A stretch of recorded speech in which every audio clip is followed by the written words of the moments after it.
to you and they're hurting you, there's no reason to keep them in your life, no matter who they are. Some situations it can be difficult, but I kind of just worked through that. And again, cannabis helped me throughout all of that. And before I'm done talking about what I want to talk to you guys about, I have another story I want to share really quick that I just thought of as well. When I was a teenager still, I was smoking with my friends. It was during like this festival time. Everybody's kind of out and hanging out. It's like 7, 8 o'clock at night. There's a lot of people in town out, and we kind of just went off to this like park. Nobody kids were there. It was like a pier next to it.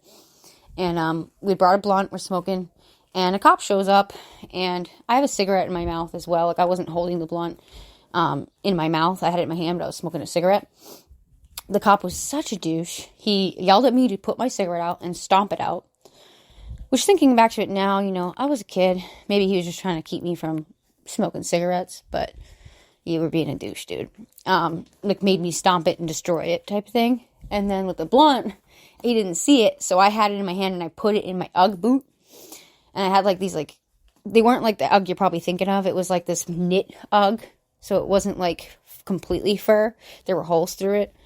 And I put it inside my boot, and I'm just holding it there. And I'm like, okay, I hope this guy goes away. As he's gone, I go to pick it back up in my shoe.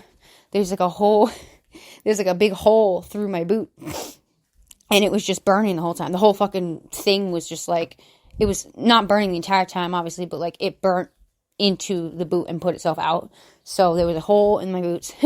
It's fucking destroyed. That was a funny time. Of course, not funny at the time, but funny to look back on. There was another time I'd gotten in some issues, some legal trouble, involving weed as well. And they confiscated my stuff, and they had found what I had on me was about a little bit under a quarter of weed. So I didn't have that much on me at all. They tried to find me, saying I had almost over an ounce, I believe. Either an ounce or over an ounce, I forget. But they tried to fine me like $100-something. And I was like, I did not have this. That ended up getting tossed out. One of the cops ripped up the paper, the notice, and was like, "You're not paying this. This is ridiculous." Which I was not. I was not paying that because that didn't happen. But that's really some of my experiences that I've dealt with revolving cannabis. I've had another time I can think of. I had a cop show up because my stepdad called the cops on me for smoking weed, and they took away my bowl, who happened to be at the time my friend's bowl. It wasn't even mine. She was letting me borrow it, so I kind of felt really shitty. But what's funny about the story is right after they left and the cops are gone, I had a little hidden mini bong in my closet, and I just laughed to myself and I said, "Fuck you," and I went in my closet and was smoking anyway. I kind of just, no matter what was thrown at me, I didn't let it stop me from consuming what made me happy. It wasn't like I was addicted and I needed it type of shit. It's more like, this helps me. I need to use this when I want to. I'm not trying to advocate and say that every single person in the world needs to smoke weed, because it's not true, but I do, or consume it, you know what I mean? But I definitely need to I strongly want to say with my platform and use my voice to say how much it helps me. And if I can inform others that are very misinformed, who want to learn more about it and maybe be more open-minded, then I want to do that. And this also helps me to talk about some of my experiences, some of my trauma, because without having cannabis, I would not have been able to cope with that trauma, and I still wouldn't now. So I guess what I want to get off and say, before I get a little emotional, is really judging others by, but don't judge others by, the cover. Don't judge a book by the cover. Wow, I couldn't speak.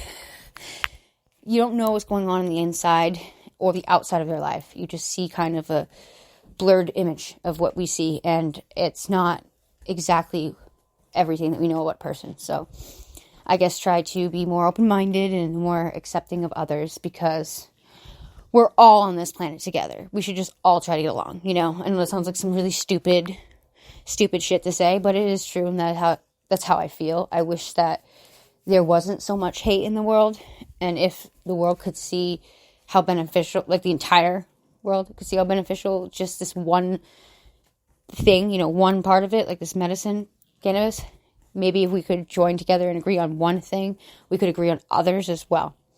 I don't know. Maybe my mind's in a different place and I'm too stoned right now. Who knows? But I also want to give a quick shout out to BB Botanics. Thank you so much for letting me take my silly pictures there and for wanting to put Max up on your wall. It makes me so happy. He's such a cute little doggy and he loves his toys. So thank you.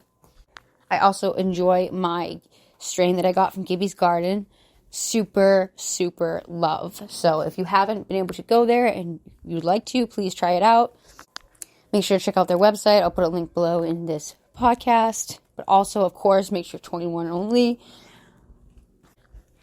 This is a recreational place, and I am not advertising for any other reason on this podcast. I'm not trying to advertise to go buy anything. Just go check it out. Okay, guys? Anyway, thank y'all for stopping in and listening to me chat again. It's been a while. Again, wish that I didn't miss 420. I had a whole episode planned that I wanted to do, but I couldn't do it. So anyway, cheers. I hope you all have a great day.